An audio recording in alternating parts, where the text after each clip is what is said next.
The subsidy was to go by June. In politics, one day is enough to do the miracle or the damage.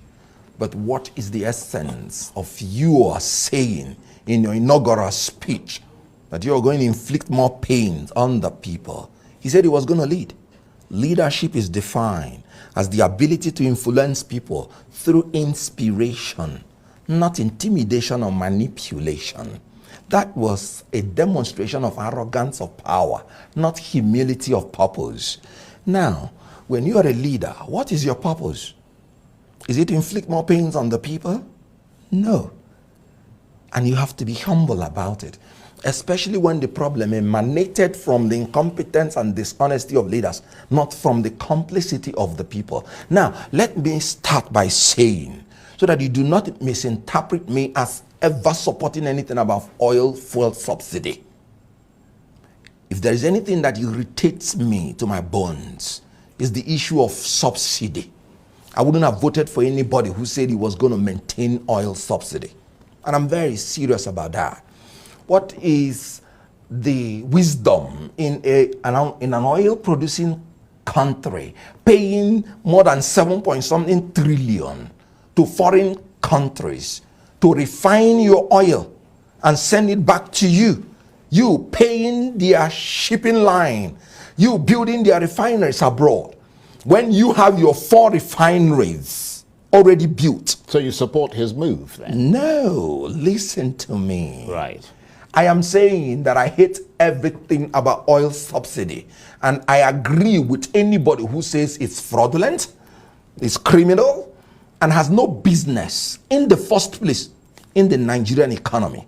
Like I said. Well, that's why he removed it. No. We should be as careful in coming out of oil subsidy as we were careless in going into it. We displayed recklessness and carelessness going into it in the first place. So when you are coming out, you wouldn't be as careless as you were going in. So what I'm saying is, when you want to remove it, there are 2 fundamental bases, and I talk now as an economist, that you must fulfill in order to make sure that you don't destroy the economy before building it post-oil subsidy.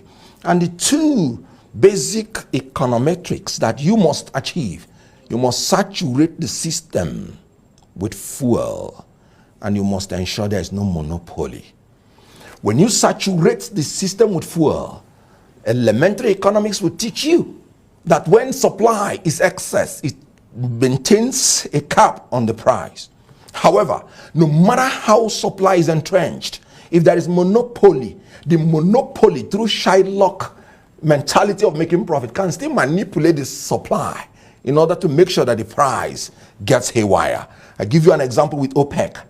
OPEC can throw its weight around. Even when the supply is there and they don't like the price, they simply cut the supply and the price will jack up.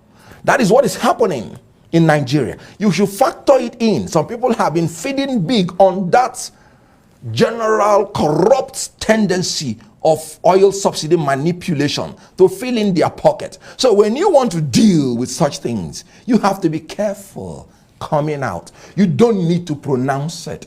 Like I said, why I said it's a demonstration of arrogance of power. It's just, you just want to tell people that as president, my word is law, nothing else. Because the other regime has given you a leeway. What he said is unlawful. He said oil subsidy is gone. No. What he said is not true. He said there was no appropriation for what he knew in the budget for oil subsidy. No, there was. And it ought to end by June. If you end it today, that means the June allocation for oil subsidy will be dyed by some elements of criminal tendencies, because they would have jacked up the price before exhausting the subsidy, which is already a matter of law, which is already in the Appropriation Act. So there was everything wrong with that pronouncement. And it is anti-labor, it is anti-people, not because that I support oil subsidy, but because of the recklessness with which they are managing the exit of the oil subsidy. Right. Well, you know, every time I listen to this man talk or speak, oh my God, I get I get goosebumps. It's as if I'll be like, I know sabi English. Oh. And another thing that pop up in my head is when this man was acting movie, he does not speak like this. So he doesn't speak big grammar. What not happen? Or is it because of the law advancement? I don't know. Or now Nigerians who believe in big grammar. By the way, though, everything he's saying, I buy them. Like, they are very, very true. Forget the fact that a lot of people are going to be saying he's condemning Tinubu already. Even though he's condemning their the APC regime already, that one is very, very clear. But he's condemning it with a very clear fact. I'm not supporting anybody. But listen to everything he has said. You know that yes, it's very, very true. That's what I feel, though. You might have your own opinion, but this is mine. I believe everything, like what he said about the money allocated for June. What is going to happen to it? Have you thought about that? And also when he talked about the way we carelessly entered, so we have to be very careful to come out. But Tinubu didn't really, the man na Jakabana, he entered, boom. That's my opinion, though. What do you have to say about everything he said? Drop it in the comment section and let me take you through people's reaction. Just a few, so the video is not going to be lengthy. Okay, the first comment I have here is a very long one. Listen carefully. The person said the funniest thing is most of us think Labour Party is the oil have done any better. I don't get that part.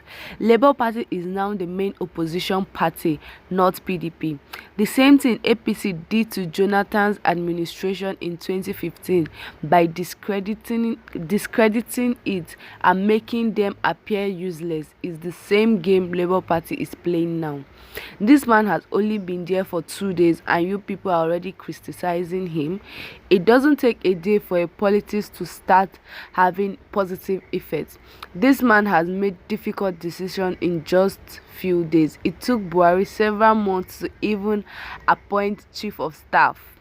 Let all give him time, and if nothing change, then you can roast his ass. We should stop allowing these people to play politics with us with big grammar and all. I'm also that big grammar they use play politics with us. Though you're very correct, very, very correct in a way. Politics is always a game, so everybody find a way that they'll bring them out very, very clear, like they're the goddess of politics or god of politics. Okay, another person here said, very good answer, Kenneth. We entered into the subsidy regime carelessly and came out even more careless. To move this country forward, we need tactful leader with emotional intelligence. Simple. This one touched me. Another person said he understands English language perfectly well. I love watching him speak. Okay guys, for the last comment I have here, the person said if Peter Obi would have done the same, I'm sure you would have defended him. The way you sit there and criticize Tinubu. Listen to what he said now. It's not like he's condemning Tinubu removing the subsidy remover or the subsidy rather. He's just saying he was very, very careless in removing it. That is what he's saying. Okay guys, what do you have to say about this Tinubu subsidy remover and everything Kenneth Okonkwo is saying? Drop it in the comment section and we're going to be replying all of it. Also, if you are new here, please hit the subscription button, enable your notification bell so you can be getting more exciting gist from me. And to all my returning subscribers, I love you so much. Bye.